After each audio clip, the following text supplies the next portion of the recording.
सत्ता का खेल का आप ये होता है कि जब जिसकी सरकार होती है काम उसी के थ्रू होना होता है। सत्ता का खेल का आप ये होता है कि जब जिसकी सरकार होती है काम उसी के थ्रू होना होता है। अब जो जिला पंचायत अध्यक्ष है या जो सिटिंग मेयर है या जो MP है MLA है, उन्हीं के अंडर में रह के प्रधानों को और उनको काम करना है। उन्हीं के थ्रू नगर निगम में कैसे कोई विरोध कर ले, तो कई बार ऐसे दबाव होते हैं। इससे पहले समाजवादी की सरकार थी तब भी यही ये हर सरकार में होते हैं। ये कोई सरकार की बात नहीं, जनप्रतिनिधियों का यही साइकोलॉजी यही होती है। हमें काम कराने, पब्लिक का प्रेशर है, तो कुछ ऐसे हैं जो अपने बूते पे करा लेते हैं, कुछ दबाव में आ जाते हैं, ऐसा होता है।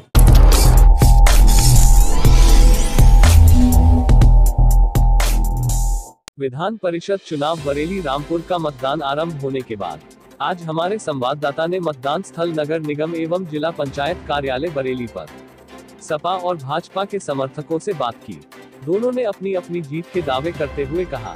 बरेली से रफी मंसूरी की रिपोर्ट। सत्तानी साहब, आज ये जो पोलिंग चल रहा है इसमें कितना वोट जो है समाजवादी पार्टी का आज नगर निगम के अंदर? देखिए, यहाँ इस बरेली नगर निगम में 80 मतदाता हैं यहाँ पर, और इसमें से 31 वोट हमारे समाजवादी पार्टी के हैं। और आप देख ही रहे हैं, कई हमारे नगर निगम के पार्षद खड़े हैं, ये भी अपने मत का प्रयोग कर आए हैं। और मैं समझता हूँ हमारे 31 के 31 वोट समाजवादी पार्टी के प्रत्याशी जनाब मशकूर अहमद मुन्ना साहब के पक्ष में पड़ेंगे।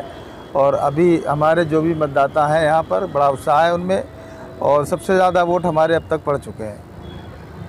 सपा समर्थित प्रधानों की संख्या कितनी है?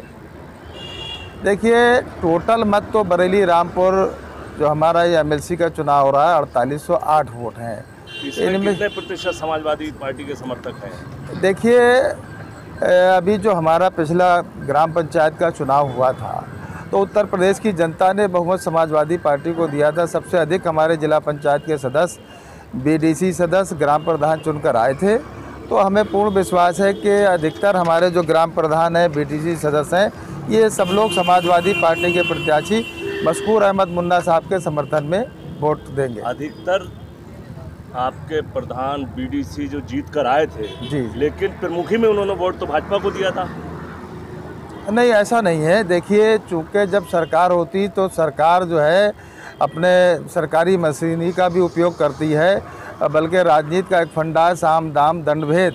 तो ये सारी चीज़ें सरकार अप्लाई कर रही है, क्योंकि सरकार का बहुत बड़ा रोल होता है चुनाव में। और प्रधानों को धमकाया जा रहा है, BDC सदस्यों को भी धमकाया जा रहा है, क्योंकि उन्हें प्रधानी चलाना होती है तो वो कहीं ना कहीं दबाव में रहते हैं वो लोग।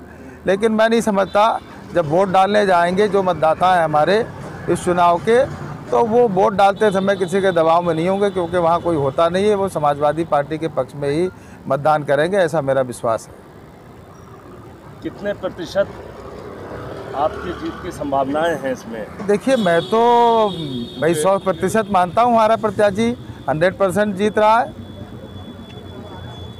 अच्छा, ये बताइए, अभी 2 दिन पहले आपके भोजीपुरा विधायक के पेट्रोल पंप पे जो घटना हुई, उस पर समाजवादी संगठन खामोश क्यों है?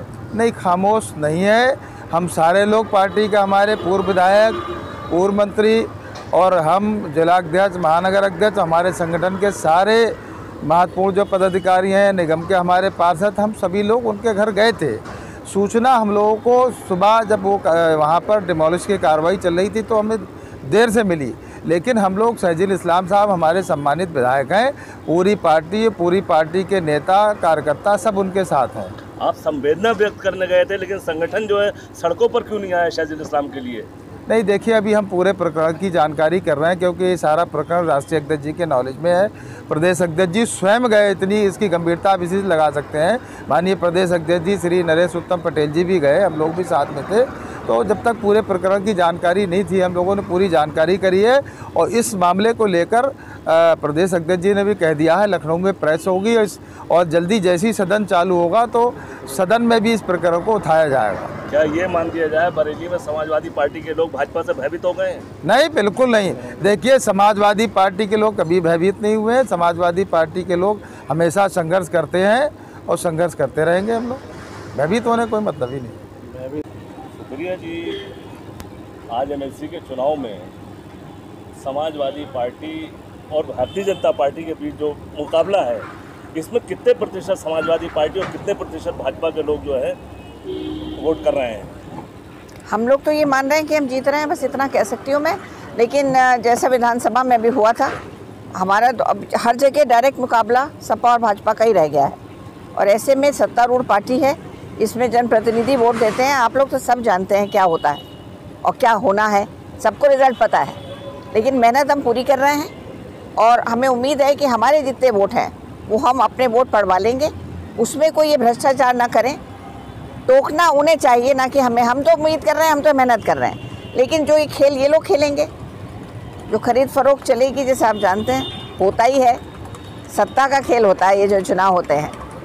तो इनमें अगर सब कुछ सामान्य रहा, सब कुछ निष्पक्ष हुआ, तो हम लोग बहुत अच्छी फाइट में हैं और जीत भी सकते हैं। क्योंकि अगर प्रधानों की संख्या देखें, जिला पंचायत सदस्यों की संख्या देखें, सभासदों की संख्या देखें तो हम भारी पड़ते हैं, संख्या में हम भारी पड़ रहे हैं। लेकिन अब सत्ता का खेल है, देखिए क्या होता है। समाजवादी पार्टी के 4 कैंडिडेट्स ने अपने नाम वापसी किए जी, और 5 के पर्चे निरस्त हुए।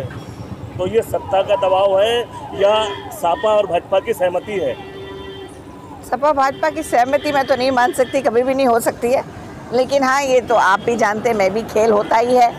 उनको दबाव, जो एक प्रधान बन गया, जिला पंचायत सदस्य बन गया, उसको काम करना है तो सरकार के सहयोग से ही करना है।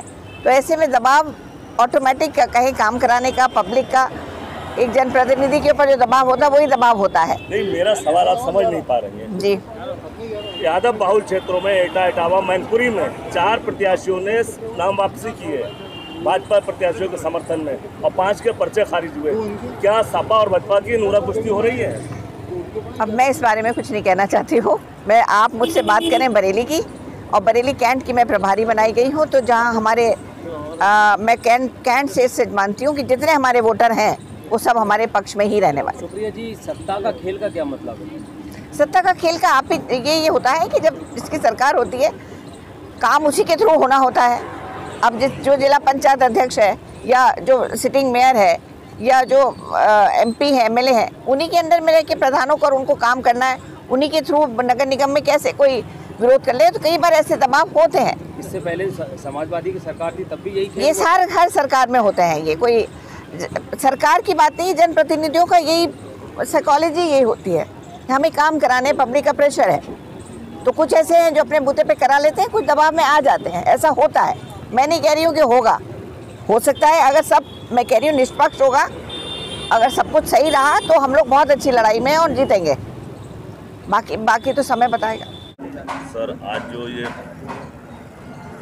MLC का चुनाव चल रहा है, वोटिंग चल रही है इसमें, तो कितने प्रतिशत संभावनाएं जो हैं इस चुनाव में आपकी विजय की हैं? 110%।